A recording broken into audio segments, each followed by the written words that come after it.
Welcome to 360 Tamil. இன்னைக்கு இந்த வீடியோல நம்ம எந்த படத்தோட எக்ஸ்பிளனேஷன் பத்தி பார்க்க போறோம்னா, தெலுங்குல இப்ப ரீசெண்டா வெளியான அமராவதி ஆவானம் அப்படின்ற படத்தை பத்தி தான் பார்க்க போறோம். இது ஒரு பக்கவான ஹாரர் த்ரில்லர் படம்னு சொல்லலாம். இந்த படத்தோட கதை உங்க எல்லாருக்குமே பிடிக்கும்னு நம்புறேன்.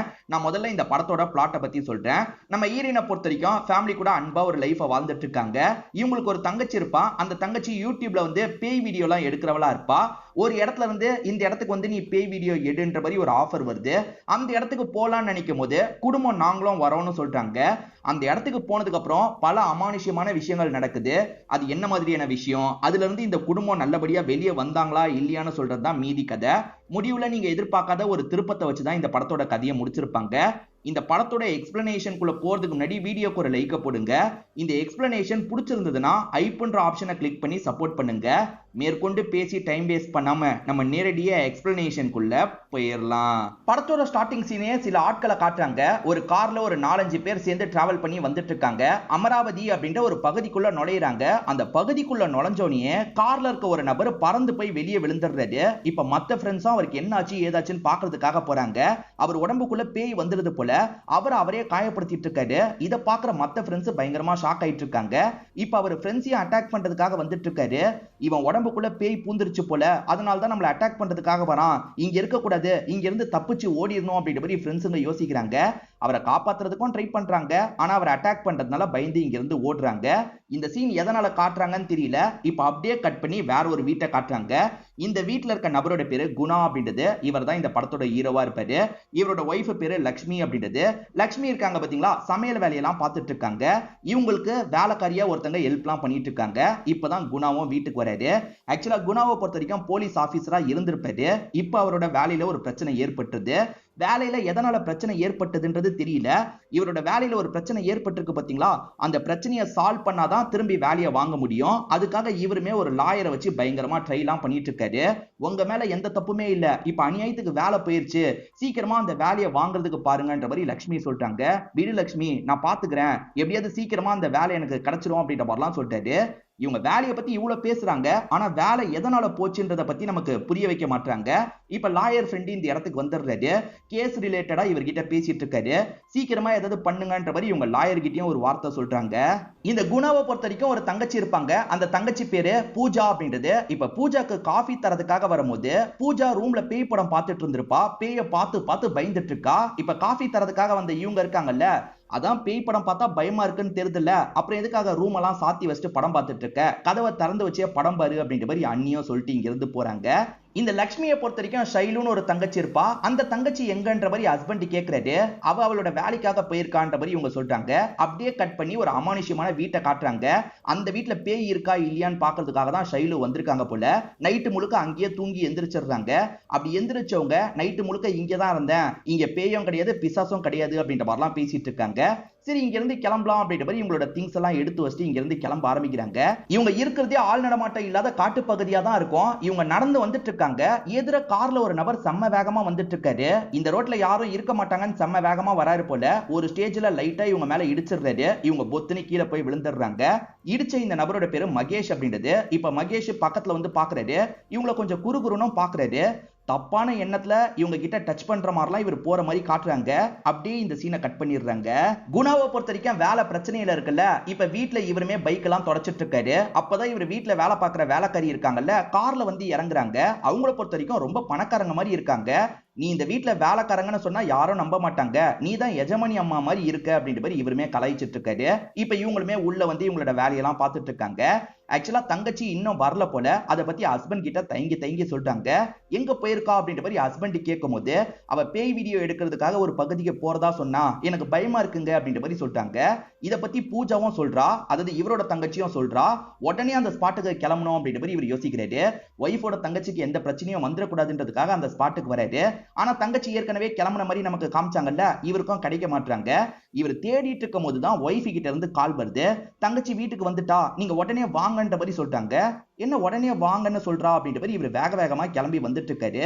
வீட்டுக்கு வந்து பார்க்கும்போது தங்கச்சி கூட வேற ஒரு பையனும் இருக்கான். அதாவது காப்பாத்தினா அந்த மகேஷும் கூட இருக்காரு. இவன் லவ் பண்றாளாம், இப்பதான் விஷயம் எனக்கு தெரிஞ்சது அப்படின்ற மாதிரி பயங்கரமா ஒய்ஃப் கோவப்பட்டு இருக்காங்க. ஆனா இவர் கோவம்லாம் படமாட்டாரு. பொறுமையா உட்கார வச்சு அந்த மகேஷ் கிட்ட பேச ஆரம்பிக்கிறாரு. இவங்க ரெண்டு பேருமே பயங்கரமா லவ் பண்ணிட்டு இருந்திருக்காங்க. பிக்கப் பண்றதுக்காக தான் மகேஷ் வந்திருக்காரு. தெரியாம தான் தங்கச்சியை இடிச்சிருக்காரு போல. அவர் தப்பான எண்ணத்துல எல்லாம் கை வைக்கிறதுக்கு போயிருக்க மாட்டாரு. நம்மள அப்படி நினைக்க வச்சிருப்பாங்க. சோ இப்ப இவர் பேசுறாருல, மகேஷ லைட்டா இவருக்கு பிடிக்கவே ஆரம்பிச்சிருது. பார்க்க நல்ல பையன் மாதிரி தான் தெரியுறாரு. பரவாயில்ல, முதல்ல வந்து என்கிட்ட லவ் சொன்னீங்கல்ல, அதுவே நல்ல விஷயம் தான். இதுக்கப்புறமும் நீங்க பழகுங்க, அதுல எந்த ஒரு பிரச்சனையும் கிடையாது. ஆனா சொல்லாம கொள்ளாம எங்கேயும் வெளியே போகாதன்ற மாதிரி தங்கச்சி கிட்ட சொல்லிட்டாரு. அதாவது ஒய்ஃபோட தங்கச்சி கிட்ட சொல்லிட்டாரு. இந்த லவ் மேட்டர் தெரிஞ்சு லக்ஷ்மி மட்டும் கொஞ்சம் கோவப்பட்டு இருக்காங்க. தங்கச்சி ஷைலு இருக்காங்கல்ல, அக்கா சாரி சாரின்ற மாதிரி ஒரு ஸ்டேஜ்ல அக்காவை இந்த இடத்துல சமாதான பத்திடுறாங்க. இப்ப நைட்டு நேரம் நம்ம ஹீரோ இருக்காரு பாத்தீங்களா, அந்த ரூம்ல உட்காந்து பேய் படம் பார்த்துட்டு இருக்காரு. அப்பதான் காஃபி தரதுக்காக ஒய்ஃப் வராங்க. உங்க தங்கச்சி மாதிரி நீங்களும் பேய் படம் பார்த்துட்டு இருக்கீங்களா, காஃபியை குடிச்சிட்டு சீக்கிரமா படுங்கன்ற மாதிரி சொல்றாங்க. இவரும் குடிச்சிட்டு படுக்கிறதுக்காக போலான்ற மாதிரி எந்திரிச்சு வெளியே வந்துட்டு இருக்காரு. அப்படி வெளியே வரும்போது சடனா எதிர ஒய்ஃப் வராங்க. அப்படி வந்தவங்க இந்தாங்க காஃபியை குடிச்சிட்டு படுங்கன்ற மாதிரி திரும்பி காஃபியை தராங்க. இப்பதானே இவ தந்தா அப்படின்ற மாதிரி இவர் யோசிச்சுக்கிட்டே குடிச்சிட்டு இருக்காரு. இப்ப வெளியே வந்து டிவியை பார்த்துக்கிட்டே குடிச்சிட்டு இருக்காரு. அப்போ ஒய்ஃப் இருக்காங்கல்ல, இந்தாங்க காஃபியை குடிச்சிட்டு படுங்கன்ற மாதிரி சொல்றாங்க. ஏன்னா திரும்ப திரும்ப இவ காஃபியை தந்துட்டு இருக்கா, ஏதோ தப்பா இருக்கே அப்படின்ற மாதிரி இவர் லைட்டா பயப்படுறாரு. திரும்ப திரும்ப அவங்க தந்துகிட்டே இருக்காங்க. என்ன நடந்ததே நடக்குது அப்படின்ற மாதிரி இவர் பயப்படும் போது ஒய்ஃப் திடீர்னு பேயா மாறிடுறாங்க. என்ன குழப்பமா இருக்கான்ற மாதிரி இவர் அட்டாக் பண்ற மாதிரிலாம் வந்துட்டு இருக்காங்க. இவருமே விட்டுரு விட்டுரு அப்படின்ற மாதிரிலாம் கெஞ்சி கேட்டுட்டு இருக்காரு. இது எல்லாமே இவருக்கு வந்த கனவா தான் இருக்கும். சட்டுன்னு கனவுல இருந்து இவர் முழிக்கிறாரு. அப்போ ஒய்ஃபை என்னாச்சு ஏதாச்சுன்ற மாதிரி இவருக்கு பக்கத்துல வந்து உட்காடுறாங்க. அதெல்லாம் ஒண்ணும் இல்லை அப்படின்ற மாதிரி இவரும் சமாளிக்கிறாரு. எதனால திடீர்னு இந்த மாதிரி இவருக்கு நடக்குது அப்படின்றது இவருக்கு புரிய மாட்டேங்குது. இப்போ ஒரு சாமியாரை நமக்கு காட்டுறாங்க. அந்த சாமியாரை அவரோட ஆளுங்க கிட்ட எல்லாம் பேசிட்டு இருக்காரு. அந்த இடத்துக்கு நம்ம ஹீரோ குணா வராரு. வந்த குணா இருக்காருல, இந்த சாமியார் கிட்ட எதை பத்தியோ டிஸ்கஸ் பண்றாரு. எதை பத்தி டிஸ்கஸ் பண்றாரு அப்படின்றத நமக்கு தெளிவா புரிய வைக்க மாட்டாங்க. ஏற்கனவே குணா என்ன சொல்லியிருப்பாருன்னா, நீங்க எங்க போறதா இருந்தாலும் என்கிட்ட ஒரு வார்த்தை சொல்லிட்டு போங்கன்ற மாதிரி சொல்லியிருப்பாரு. அதனால மகேஷ் வீட்டுக்கு வந்துடுறாரு. ஷைலுவும் நானும் வெளியே போனோம் விடுங்கன்ற மாதிரிலாம் கேட்கிறாரு. சரி போயிட்டு வாங்க அப்படின்ற மாதிரி இவர் ரெண்டு பேரையும் அனுப்பி வச்சிடுறாரு. இப்ப கார்ல வச்சு இவங்க ரெண்டு பேருமே ரொமான்ஸ் எல்லாம் பண்ணிட்டு இருக்காங்க. இவங்க ரொமான்ஸ் எல்லாம் பண்ணிட்டு இருக்கும் போது யார்கிட்ட இருந்தோ கால் வருது. அந்த நபர் என்ன சொல்றாருன்னா, நீ பேய் இருக்கா இல்லையான்றத கண்டுபிடிப்பல, அந்த மாதிரி இந்த பகுதியில பேய் இருக்கிறதா நம்பப்படுது, பேய் இல்லன்றத நீ வந்து ப்ரூவ் பண்ணு அப்படின்ற மாதிரிலாம் பேசுறாரு. யாரு என்னன்னு தெரியாம எப்படி வரது, என்னெல்லாம் வர முடியாதுன்ற மாதிரி இவங்க அவாய்ட் பண்றாங்க. சரி இங்க இருந்து கிளம்பலாம் அப்படின்ற மாதிரி பாய் ஃப்ரெண்ட் கிட்ட சொல்றாங்க. பாய் ஃப்ரெண்டும் கார் எடுத்துட்டு கிளம்ப பாக்குறாரு. திடீர்னு பார்த்தா கார் ஸ்டார்ட் ஆக மாட்டேங்குது. என்ன திடீர்னு பிரச்சனை ஏற்பட்டுருச்சு, நான் என்ன ஏதுன்னு பாக்குறேன்ற மாதிரி அவங்கள மட்டும் கார்ல உட்கார வச்சுட்டு இவர் சரி பண்றதுக்காக வெளியே வராரு. அப்ப சட்டுன்னு ஏதோ ஒரு உருவம் இவரை கிராஸ் பண்ண மாதிரி இவருக்கு தோணுது. திரும்பி பார்த்தா யாரையும் காணோம். நமக்கு தான் அப்படி தோணி இருக்கு போல அப்படின்ற மாதிரி இவர் யோசிக்கிறாரு. ஒரு ஸ்டேஜ்ல காரை சரி பண்ணிடுறாரு. இப்ப கிளம்புறதுக்காக உட்காரும் போது அதே நபர்கிட்ட இருந்து திரும்பி கால் வருது. உன் முடிவை சொல்லவே இல்லையே, நீ வான்ற மாதிரி அவன் பிரஷர் போட ஆரம்பிக்கிறான். அவன் கண்டிப்பா வான்ற மாதிரி பிரஷர்லாம் தந்துட்டு இருக்கான். ஒரு ஸ்டேஜ்ல வரன்ற மாதிரி இவங்களுமே ஏத்துக்கிறாங்க. இப்ப குணா வீட்டுக்கு வரும்போது இந்த தங்கச்சி இருக்காங்க பாத்தீங்களா, இந்த விஷயத்தெல்லாம் சொல்லிட்டு இருக்காங்க. அவருமே தனியா எப்படி அனுப்புறதுன்னு யோசிக்கிறாரு. பேசாம நம்ம ஃபேமிலியா போயிட்டு வந்தா என்னன்ற மாதிரி ஒய்ஃப் கேக்குறாங்க. அதுவும் நல்ல ஐடியாவா தான் இருக்கு, நம்ம ட்ரிப் மாதிரி போயிட்டு வந்துடலாம் அப்படின்ற மாதிரி இவர் சொல்லிட்டாரு. ஃபேமிலியா வந்தாலும் ஓகேன்ற மாதிரி தான் அவன் சொன்னான். அதனால நம்ம எல்லாருமே ஃபேமிலியா போலான்ற மாதிரி இவங்களுமே சொல்லிட்டாங்க. அதாவது வேலைக்காரியில இருந்து எல்லாருமே சேர்ந்த மாதிரி கிளம்புறதுக்கு இவங்க பிளான் எல்லாம் போட்டுட்டு இருக்காங்க. இங்கதான் படத்தோட டைட்டில போடுறாங்க. ஏன்னா இவங்க போக போற பகுதி ஸ்டார்டிங் ஒரு பகுதியை காமிச்சாங்கல்ல, அந்த பகுதியா தான் இருக்கும். இப்ப அந்த அமராவதி பகுதியை நமக்கு காட்டுறாங்க. ஒரு பாயும் அவரோட ஆளுங்க ரெண்டு பேருமே நடந்து வந்துட்டு இருக்காங்க. திருடுறதுக்காக தான் வந்துட்டு இருக்காங்க போல. அந்த ரெண்டு ஆளுங்களும் இந்த பகுதியை பார்த்தோன்னா ஷாக் ஆகுறாங்க. இது இங்க நம்ம திருட போறோமா, எங்களால இந்த இடத்துக்கு வர முடியாது, நாங்க போறோன்ற மாதிரிலாம் சொல்லிட்டு இருக்காங்க. சரியான பயந்தாங்கொலிங்கடா நீங்க, போங்க அப்படின்ற மாதிரி அந்த பாயை அனுப்பி வச்சிடுறாரு. இப்ப பாய் மட்டும் தனியா போய் வேலையை பார்க்கலாம்னு நினைக்கிறாரு. அப்படி தனியா போயிட்டு இருக்கும் போது அமானுஷ்யமா சில விஷயங்கள் நடக்க ஆரம்பிக்குது. ஒரு ஸ்டேஜ்ல பேய் மாதிரி ஒரு உருவம் இவரை துரத்த ஆரம்பிக்குது. இவரும் தப்பிக்கணும்னு அங்கேயும் இங்கேயும் ஓடிட்டு இருக்காரு. ஆனா ஒரு ஸ்டேஜ்ல அந்த பேய் இவரோட கதையை முடிச்சிருது போல. அப்படியே கட் பண்ணி நம்ம ஹீரோவோட ஃபேமிலியை காட்டுறாங்க. இவங்க எல்லாருமே கிளம்புறதுக்காக பக்காவா ரெடி ஆயிட்டு இருக்காங்க. இவங்க கிட்ட பெருசா ஒரு கார் இருக்கும். அந்த கார்ல போற மாதிரி தான் பிளான்லாம் வச்சிருக்காங்க. அப்பதான் அந்த லாயருமே கேஸ் விஷயமா பேசுறதுக்காக வந்திருப்பாரு. எங்க போறீங்கன்னு கேட்கும்போது இவங்க ட்ரிப்பை பத்தி சொல்றாங்க.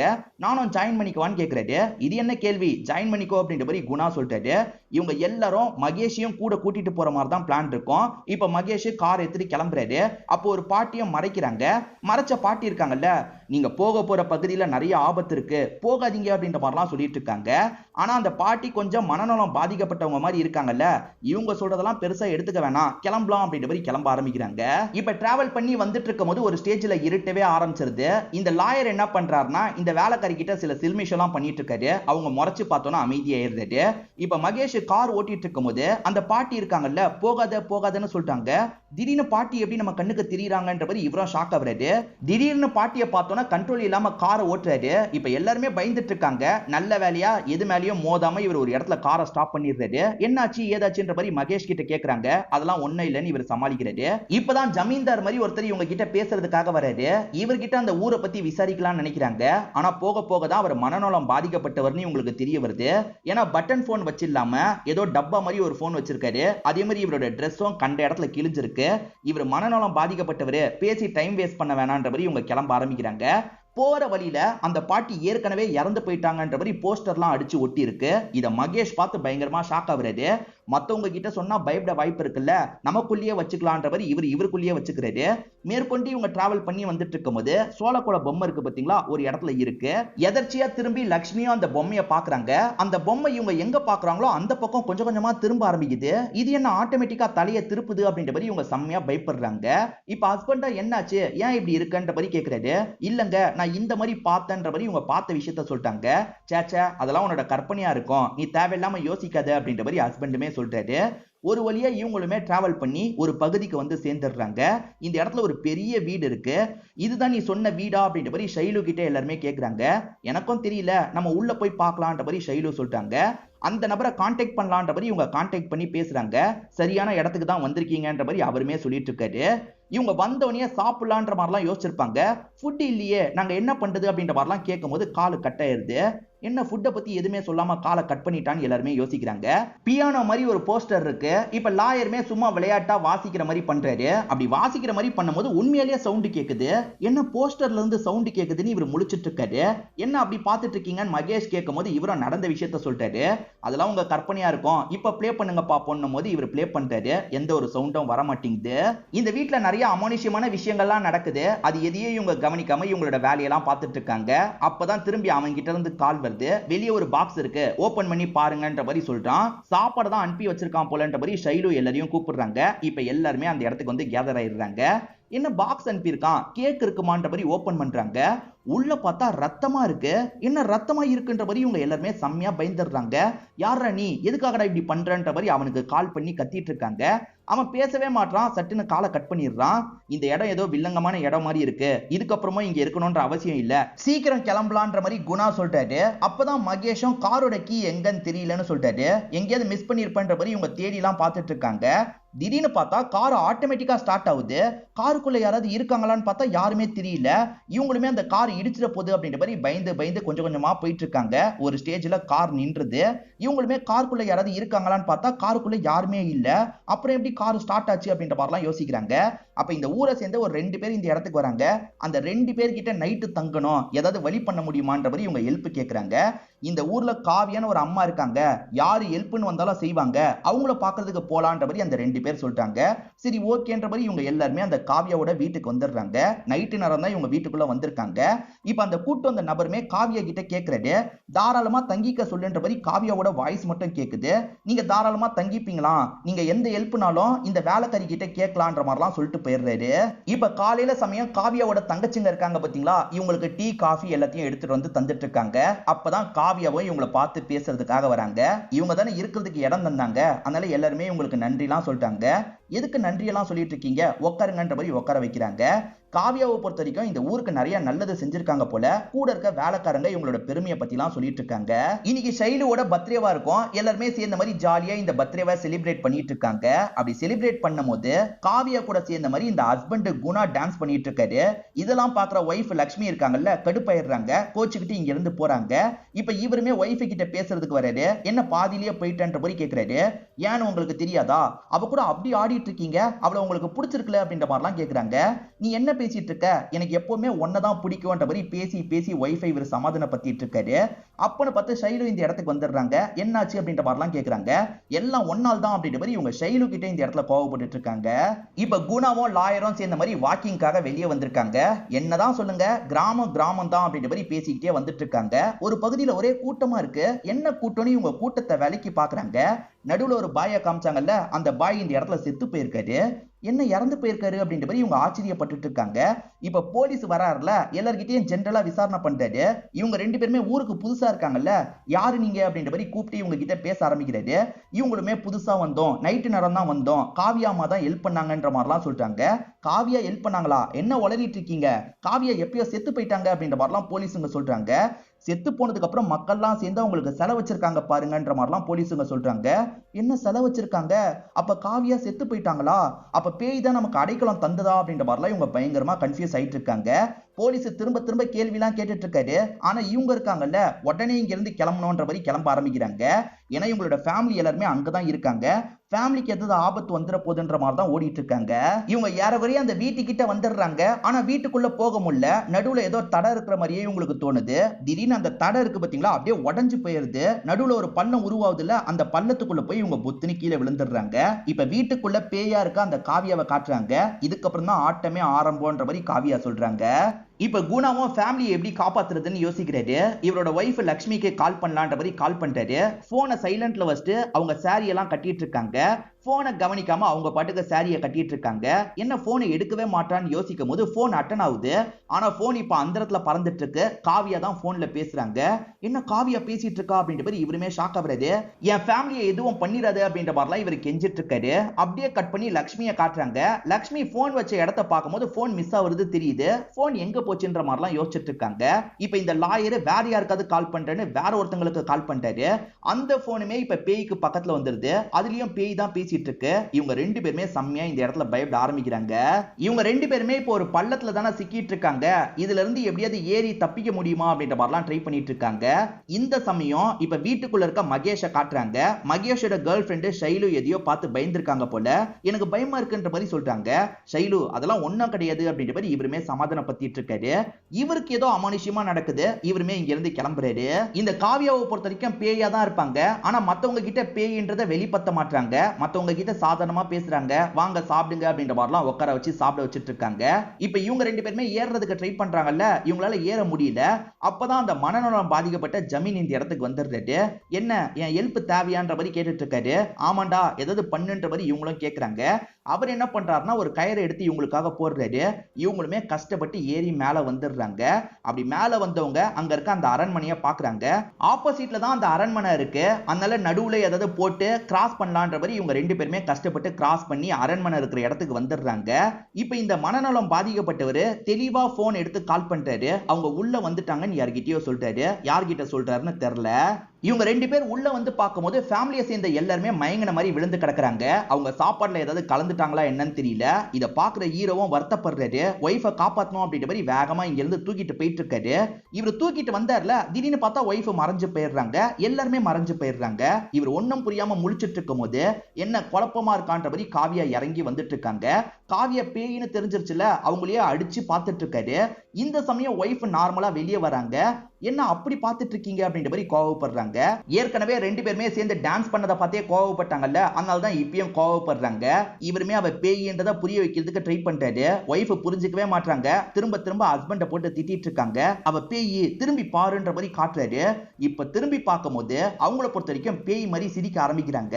இப்பதான் இந்த ஒய்ஃபுக்கும் பேயின்றது தெரிய வருது. பயங்கரமா ஷாக் ஆகுறாங்க. இவங்க பேயின்றது தெரிஞ்சிருச்சுல, இப்ப யாரகுறைய பயந்த மாதிரி எல்லாருமே இந்த இடத்துக்கு வந்துடுறாங்க.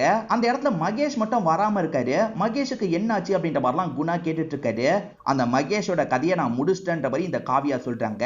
ஆக்சுவலா மகேஷ் எதையோ பார்த்து பயந்த மாதிரி வெளியே போனார்ல, அப்படி வெளியே போனவரை இந்த பேய் அட்டாக் பண்ணிருக்கோம். ஒரு ஸ்டேஜ்ல கதையை முடிச்சிருக்கோம். மகேஷும் நீயும் சேர்ந்து நிறைய தப்பு பண்ணீங்கல்ல, அதனால தான் மகேஷ் கதையை முடிச்சேன். இப்போ உன் கதையை முடிக்க போறேன்ற மாதிரி குணாவை அட்டாக் பண்ற மாதிரிலாம் வந்துட்டு இருக்காங்க. நான் என்ன தப்பு பண்ணேன்? எனக்கு மகேஷை இப்ப ரீசெண்டா தான் தெரியுமே. சத்தியமா நான் எந்த ஒரு தப்புமே பண்ணலன்ற மாதிரிலாம் சொல்லிட்டாரு. பேய் இவர் சொல்றதை நம்பவே மாட்டேங்குது. சட்டுன்னு இவரோட ஒய்ஃப் உடம்புக்குள்ள பூந்து அட்டாக் பண்ணுது. அதே மாதிரி அந்த ஷைலு உடம்புக்குள்ள பூந்து அட்டாக் பண்ணுது. இப்படி அட்டாக் பண்ணிட்டு இருக்கும்போது இவர் திரும்ப திரும்ப நான் எதுவுமே பண்ணல, நீ தப்பா புரிஞ்சிட்டு இருக்கேன்னு நினைக்கிறேன்ற மாதிரிலாம் சொல்லிட்டாரு. நான் தப்பாலாம் புரிஞ்சிட்டு இல்ல, தெளிவா தான் புரிஞ்சிட்டு இருக்கேன். நீ பண்ணதை நான் மறக்கவே மாட்டேன்ற மாதிரி சொல்லிட்டாங்க. இப்பதான் என்ன நடந்தது அப்படின்ற பிளாஷ்பேக்கை நமக்கு காட்ட ஆரம்பிக்கிறாங்க. இந்த காவியாக்கு உடம்பு முடியாத ஒரு அப்பா இருப்பாரு. அடிக்கடி செக் பண்றதுக்காக ஒரு டாக்டர் வருவாரு. பிரசன்ட்ல ஒருத்தர் மனநலம் பாதிக்கப்பட்ட மாதிரி இருக்காருல, அவர் தான் உண்மையில டாக்டரா இருப்பாரு. அப்பாவோட ஹெல்த் ரொம்ப மோசமா தான் இருக்கு, நல்லபடியா பாத்துக்கோங்க அப்படின்ற மாதிரிலாம் சொல்லிட்டு போறாரு. இந்த ஃபேமிலிக்கு ரொம்ப விசுவாசமான டாக்டர் அப்படின்றது இது மூலியமா நமக்கு தெரிய வருது. அப்பாவை பொறுத்த வரைக்கும் பொண்ணுங்களுக்கெல்லாம் சீக்கிரமா கல்யாணம் பண்ணணும்னு யோசிக்கிறாரு.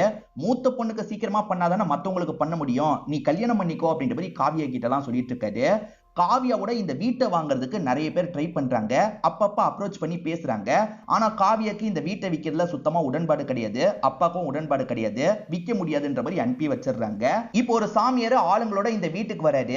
இந்த சாமியாரை பத்தி அப்பா ஓரளவுக்கு கேள்விப்பட்டிருப்பாரு போல. அப்பாவை பொறுத்த வரைக்கும் இந்த கடவுள் நம்பிக்கைலாம் ரொம்ப ஜாஸ்தியா இருக்கும். வாங்க சாமி வாங்க சாமி அப்படின்ற மாதிரிலாம் கூப்பிட்டு பேச ஆரம்பிக்கிறாரு. வந்த இந்த சாமியார் என்ன சொல்றாருன்னா, உங்க பொண்ணுக்கு நீங்க நினைச்ச மாதிரி கூடிய சீக்கிரத்துல ஒரு வரன் வரப்போகுது, அவரை மட்டும் விட்டுறாதீங்க அப்படின்ற மாதிரிலாம் பேசிட்டு இருக்காரு. இந்த அப்பாக்கு தான் இதுல ரொம்ப நம்பிக்கை இருக்குன்னு சொன்ன பாத்தீங்களா, வரப்போற மாப்பிள்ளை எப்படி இருப்பாரு அப்படின்ற மாதிரிலாம் இந்த சாமியார் கிட்ட நிறைய டீடைல் எல்லாம் கேட்டுட்டு இருக்காரு. இந்த சாமியார் நிறைய விஷயங்களை சொல்லிட்டு இங்க இருந்து கிளம்புறாரு.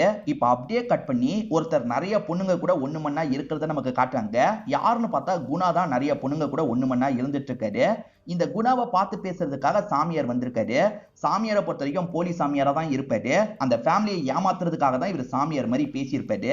அந்த வீட்டுல காவியான்னு ஒருத்தி இருக்கா, அவ மனசு வச்சா மட்டும்தான் அந்த வீட்டை விற்க முடியும், அவளை எப்படியாவது காதல் வலையில நீ விழ வைக்கணும், உன்னை பத்தின அடையாளத்தெல்லாம் அந்த ஃபேமிலி கிட்ட நான் சொல்லியிருக்கேன், சீக்கிரமே நீ நினைச்சது நடக்கும், அந்த வீட்டுக்குள்ள நொலன்ற மாதிரி சொல்லிட்டாரு.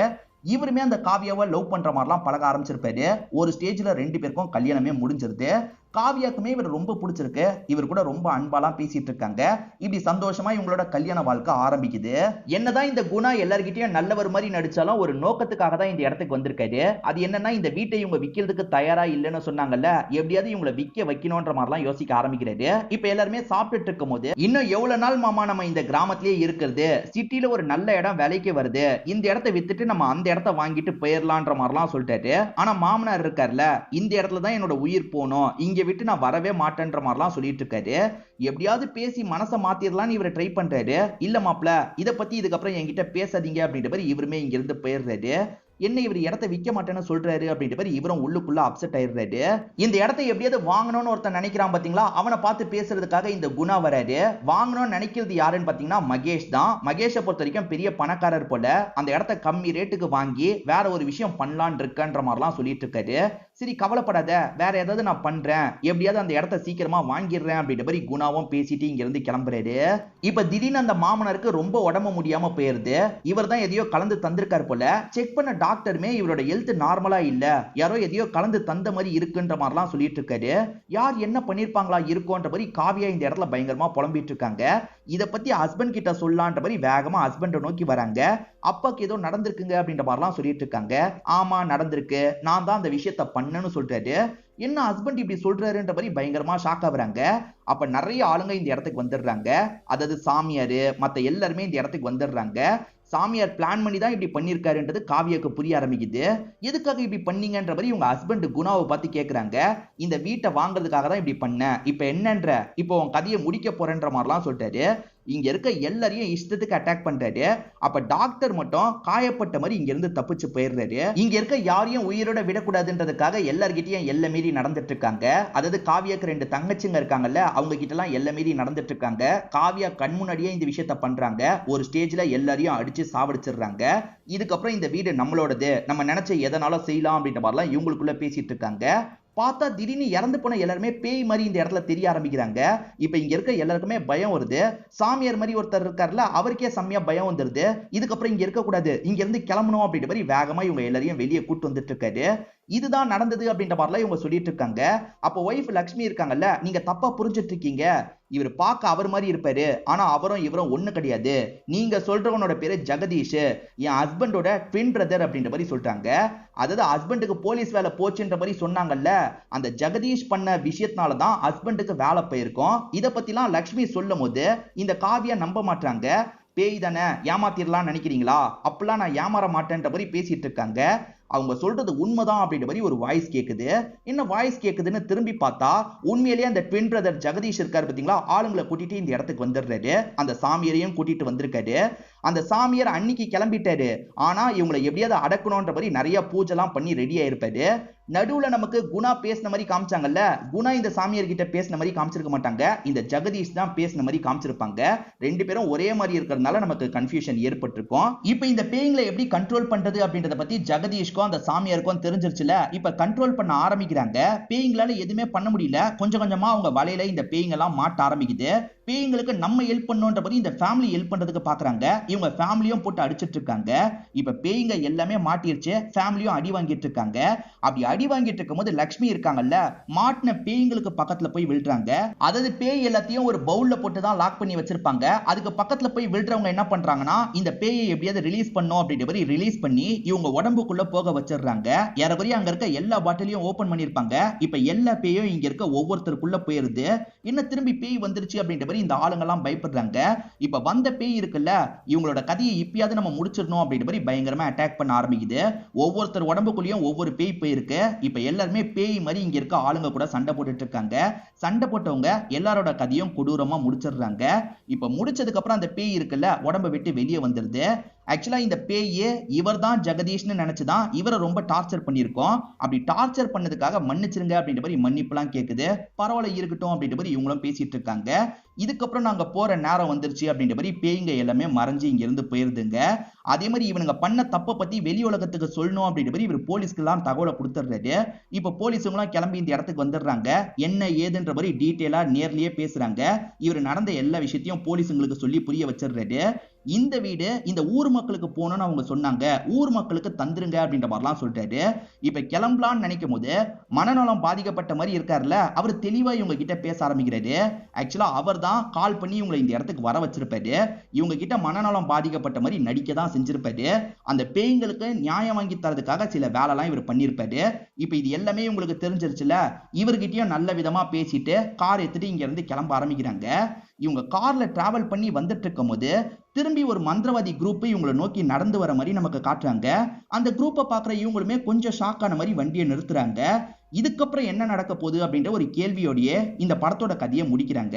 சும்மா அடுத்த பாட்டுக்கு லீடு கொடுக்குற மாதிரி முடிப்பாங்கல்ல, அப்படிதான் இந்த கதையை முடிக்கிறாங்க. கண்டிப்பா இந்த படமும் என்னோட எக்ஸ்பிளனேஷனும் உங்களுக்கு பிடிச்சிருக்கும்னு நம்புறேன். இந்த வீடியோ உங்களுக்கு பிடிச்சிருந்ததுன்னா லைக் பண்ணுங்க, கமெண்ட் பண்ணுங்க, மறக்காம 360 தமிழ் சேனலை சப்ஸ்கிரைப் பண்ணுங்க. தொடர்ச்சியா இந்த மாதிரி வீடியோக்கள் வந்துகிட்டே தான் இருக்கும்.